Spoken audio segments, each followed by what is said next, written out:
En contacto con nuestro próximo invitado, también lo hemos tenido muchas veces acá, querido diputado de la República, Luis Fernando Sánchez. ¿Cómo estás? ¿Cómo está, diputado? Hola, Mara, bien, ¿y tú? Muy bien, muchas gracias por estar aquí con nosotros. Ha sido un día, bueno, ha sido una semana, estamos recién a martes, pero bastante movido con las noticias. Y bueno, justo ahora en estas últimas horas estábamos observando ahí un conflicto de proporciones en el Senado por la elección de quién va a ser quién va a presidir el asiento senatorial, por ponerlo en esas palabras. ¿Qué está pasando? Había un acuerdo por parte de los distintos grupos en que iba a tener la presidencia Pedro Araya, pero finalmente quedó José García Ruminot de Renovación Nacional con la presidencia del Senado. Entonces, cuéntanos un poquito qué pasó, cómo se rompió este acuerdo y qué es lo que ocurrió durante el día. Yo sé que los diputados saben lo que pasa en la Cámara del Senado. Lejos porque estamos ¿Aló, se escucha? Sí, se escucha perfecto. Que a mí se me da un poquito la onda. Ya.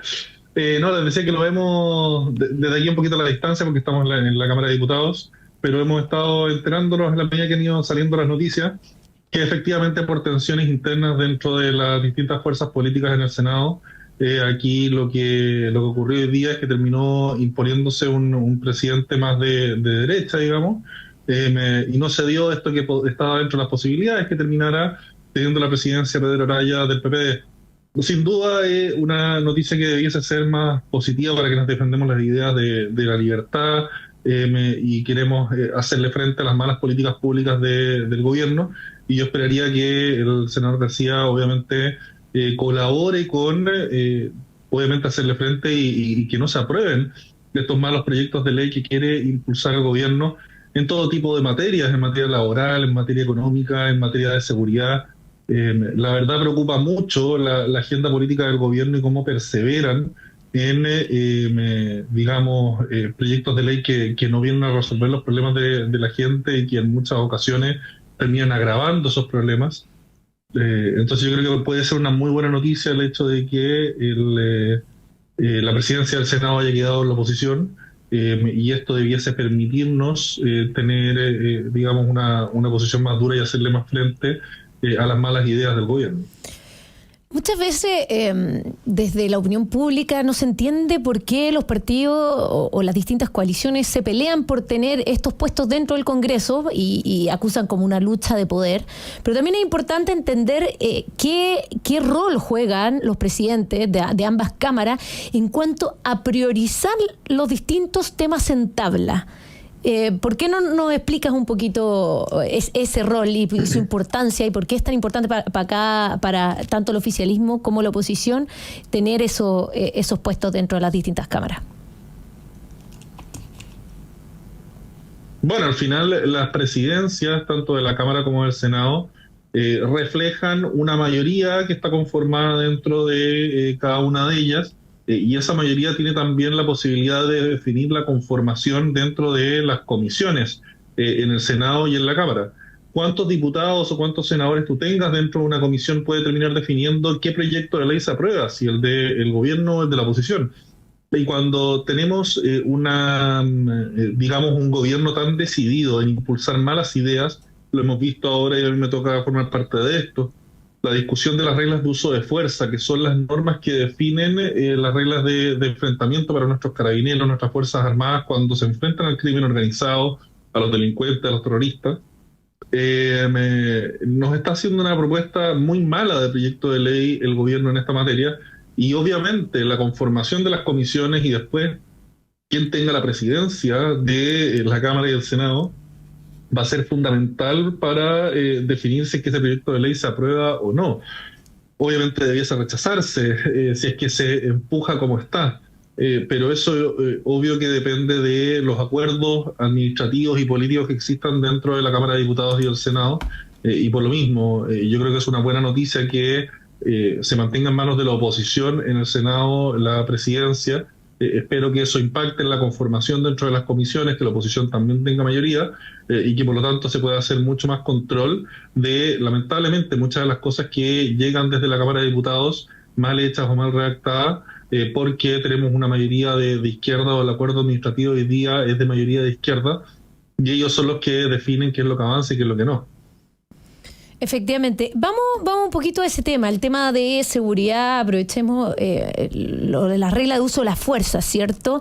Sabemos que hoy día es una prioridad para todos los ciudadanos el tema de seguridad. Estamos pasando por los peores índices de violencia, de crimen organizado, narcotráfico en nuestro país.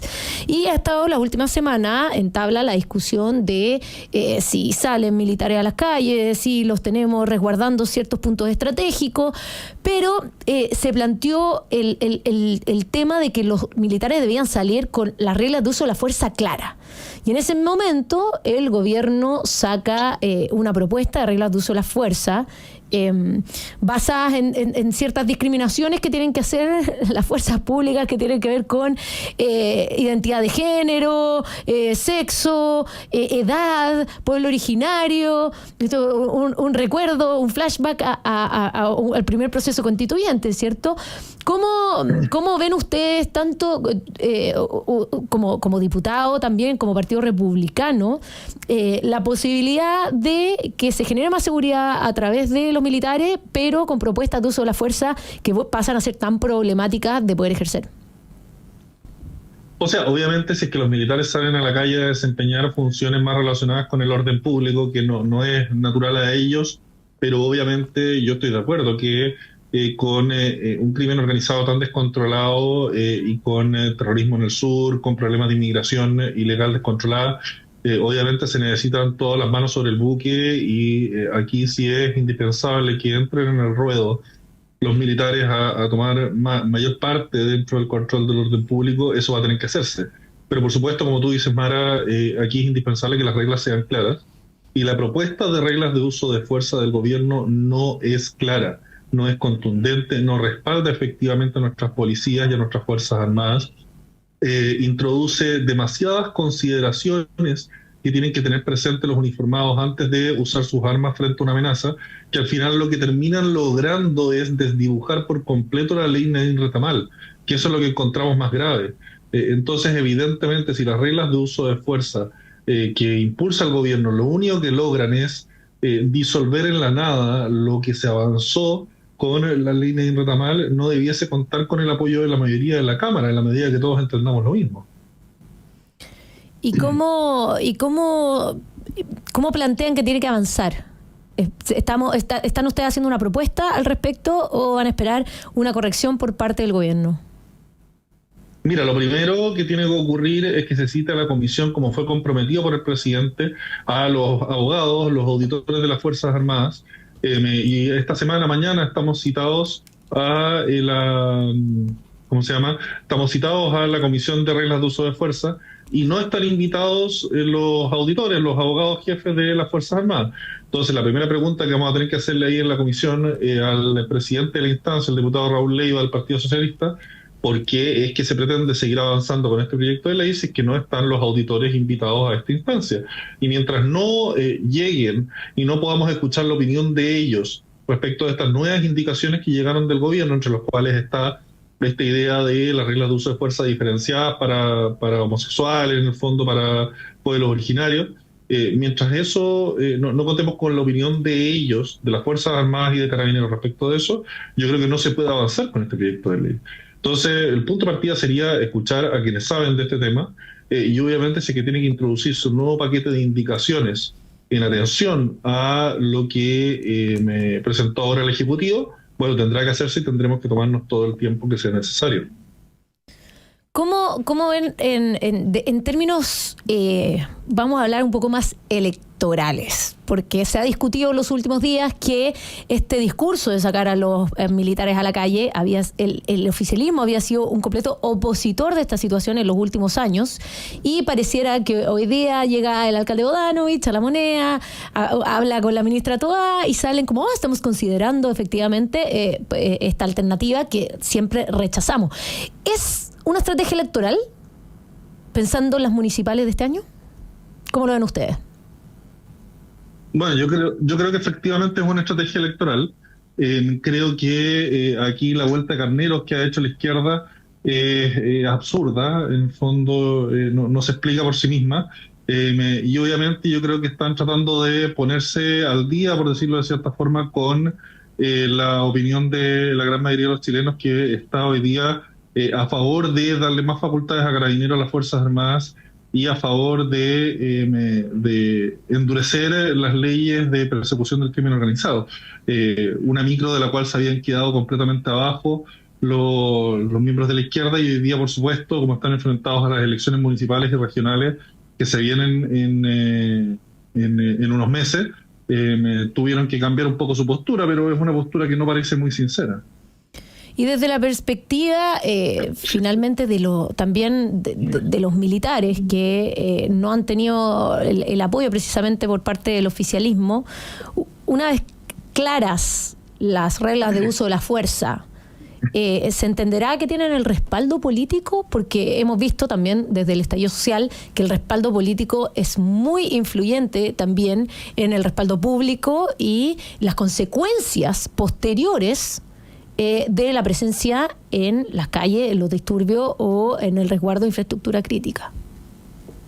Sí, por supuesto. Por eso es indispensable que podamos escuchar en la Comisión de Reglas de Uso de Fuerza a los abogados de las Fuerzas Armadas y de Carabineros, para que esto se pueda redactar en los términos que sea efectivamente útil y funcional a un correcto desempeño de sus funciones. De eso se va a derivar la comprensión de que existe un mayor respaldo político a las instituciones, y que cada uno de los miembros de nuestras Fuerzas Armadas y de Carabineros, cuando salgan a la calle a hacer su trabajo, sepan que tienen por detrás el respaldo del Estado de Chile.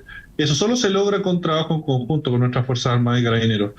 Mientras eso no ocurra y siga primando una mirada de desconfianza de parte de la izquierda hacia Carabineros y las Fuerzas Armadas, eso no va a ocurrir.